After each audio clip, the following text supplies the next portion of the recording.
Story 1. I think my teacher is a child predator. To begin this, I will not be disclosing any other information about myself, except that I am in high school. I, Seth, have picked up on some weird behavior from my teacher. He picks on the male students that interact with the female students.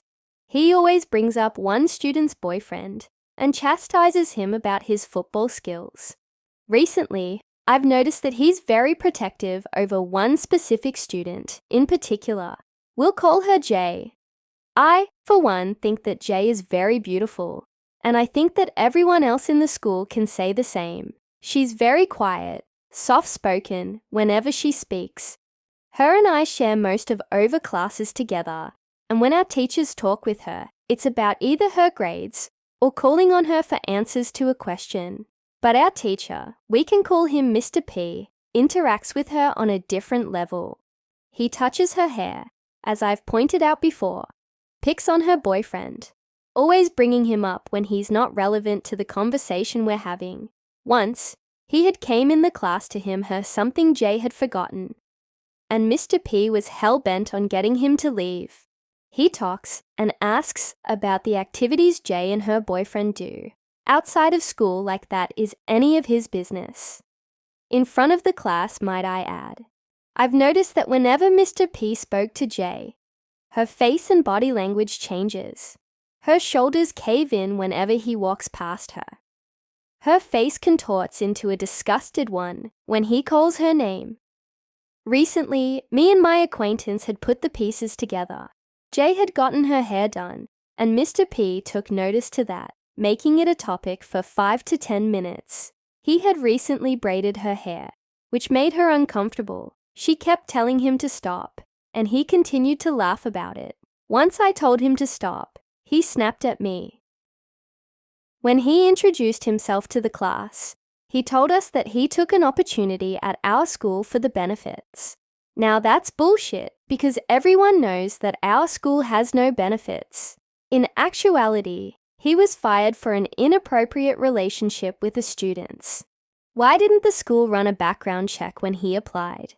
That I do not know. Now some people, after reading all of this, may say, maybe he's trying to be friendly with her. No person over 21 years old should be this touchy and friendly with a minor. A teacher for that. They are not being paid to make friends with a Next story. My wife cries at 11 p.m. every night. The only word that I can think of that describes how I feel. Inadequate. I've always wanted to do more for my wife, but she's always assured me over and over that things are fine, and that she just needs the time and space to process things. Yet night after night, the routine has been the same. Just before 11 p.m., as if driven by some unseen force, Ellen rises, quietly excuses herself, and disappears into the bathroom. The door clicks shut, and the locking of the door is followed by muffled sounds of her crying. Not super loud, but loud enough to be the only sound I hear once she starts. I often find myself thinking about our life together. When did this start? Did I do something? Did I miss something when we first started dating? I tend to then replay our entire relationship in my head, looking for signs, while I wait for her to come out of the bathroom. We met during our junior year of college. Our first run-in was at one of those cliché frat parties, an event called Jerseys and Jorts. And as you guessed it, every guy and girl there was sporting some sort of sports jersey and a pair of cut-off jeans. Our eyes met while we were both waiting in an obnoxiously loud line for a drink. She was stunning. Then, after I probably stared a little too long, she said hello and introduced herself.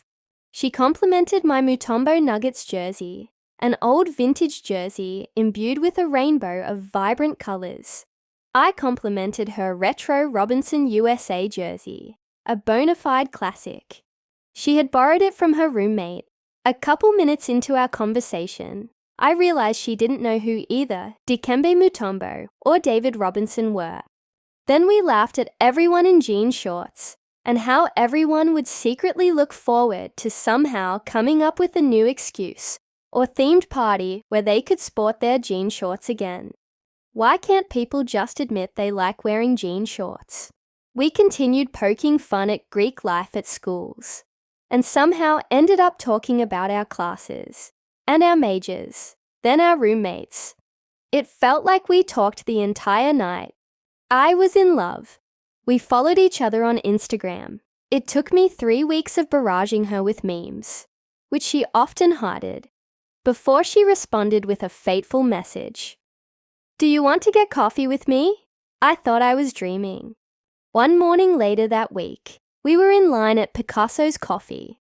I was babbling about how much I love cold brew. When we were finally up, she ordered tea. I was so caught off guard by her order, I somehow ended up ordering a berry blast smoothie. A thought had infiltrated my mind, I guess. What if she didn't like coffee drinkers? When we finally sat down with our drinks, she laughed and pointed out that neither of us got a coffee, and that maybe it was a sign we would have to go again sometime soon. I officially asked Ellen to be my girlfriend at the art museum one morning while we were finally sipping coffees.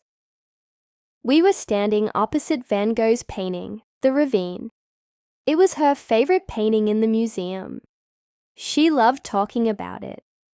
Not only is it one of his masterpieces, but underneath, there's a totally different painting, maybe another masterpiece. He struggled to pick which image he wanted to present to the viewer. I loved the way she looked at that painting. She's always been so much wiser than me. Then time flew by. At times, the years feel like a single memory. Ellen and I have been married 3 years now, and we have a beautiful 8-month-old daughter named Zoe. I like to think we're the picture of a happy family. Weekend trips to the park, family dinners, and bedtime stories every night. Ellen has been everything I ever wanted in a partner. Loving, supportive, and devoted to our family. I think we've been in love since our first coffee date, and having Zoe has only strengthened our relationship. But this peculiar fact has always weighed on me, and it's something I still, after everything, can't make sense of. Every night at 11 p.m., Ellen is in a locked bathroom and crying. When she returns, her eyes are a little red, but she smiles and insists everything is fine.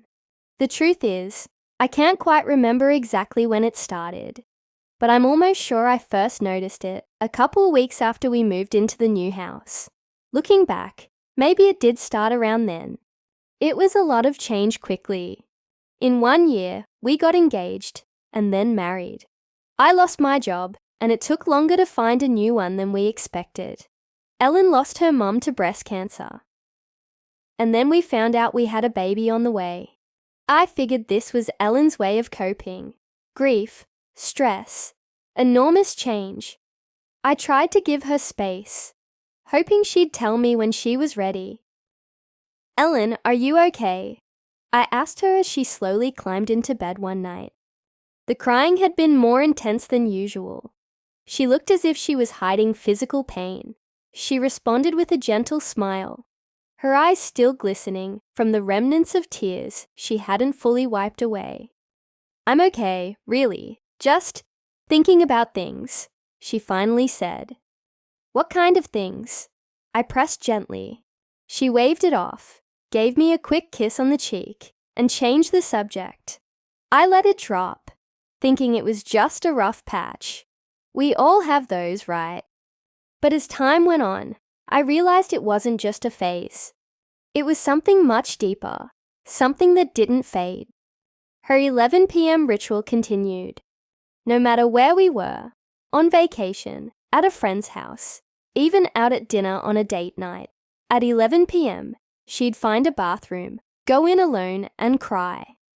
One day, I hoped that Ellen would bring it up to me in bed, that one topic that your partner finally feels safe enough to share with you, just as you are both about to doze off.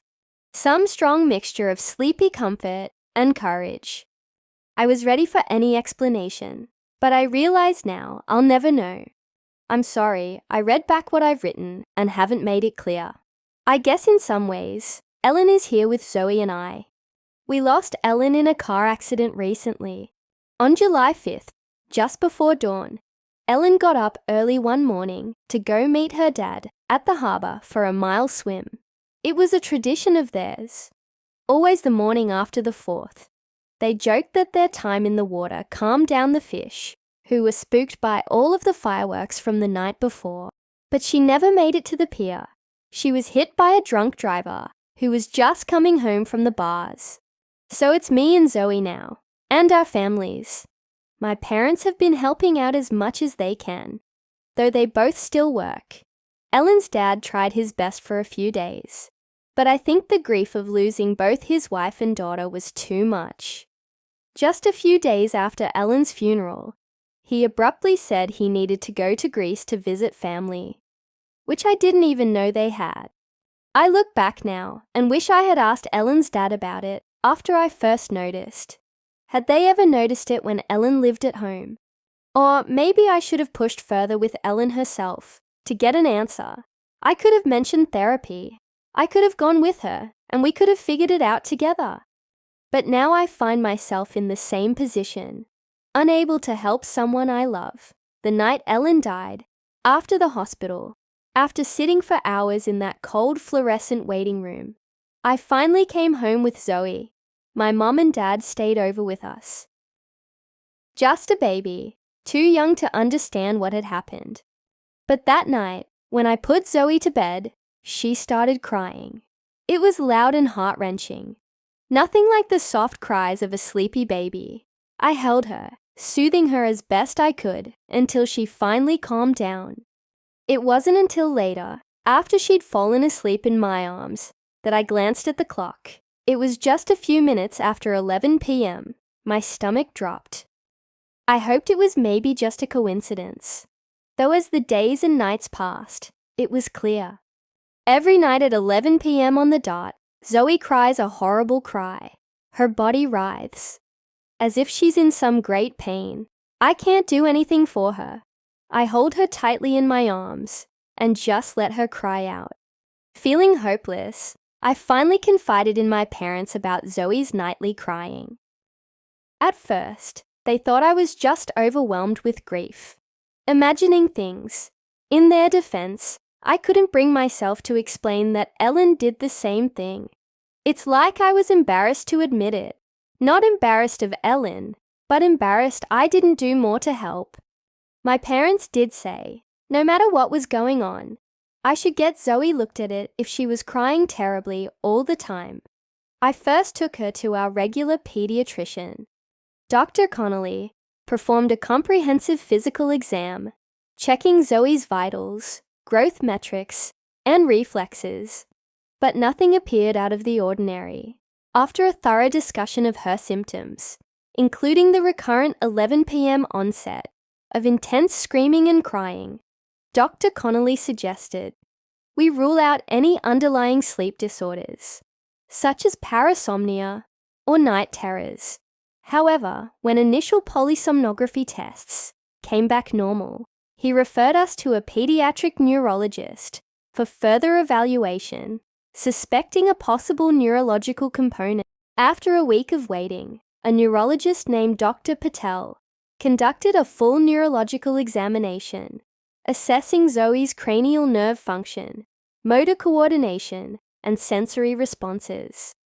She ordered an electroencephalogram, an EEG she called it, to monitor for abnormal electrical brain activity, looking for signs of nocturnal epilepsy or other seizure disorders.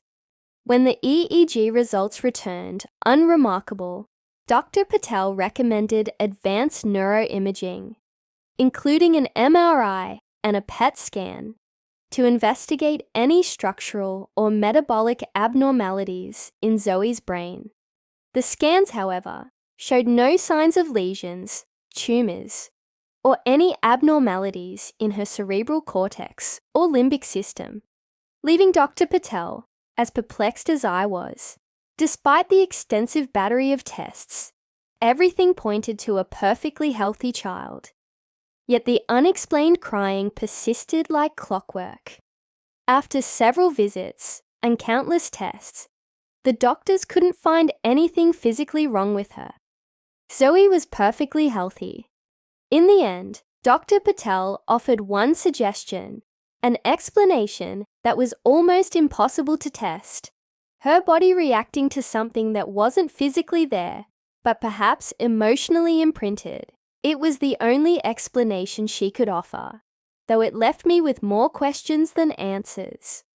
Last week, while I was holding Zoe tightly, as she let out a long drawn-out wail, starting with a high-pitched scream, almost ear-piercing. I knew hearing it was the only way I could get help, so I grabbed my phone and started recording. I did this for 3 nights in a row. Then I drafted an email with the recordings to Dr. Patel's office with a simple note. I sent them over Friday morning.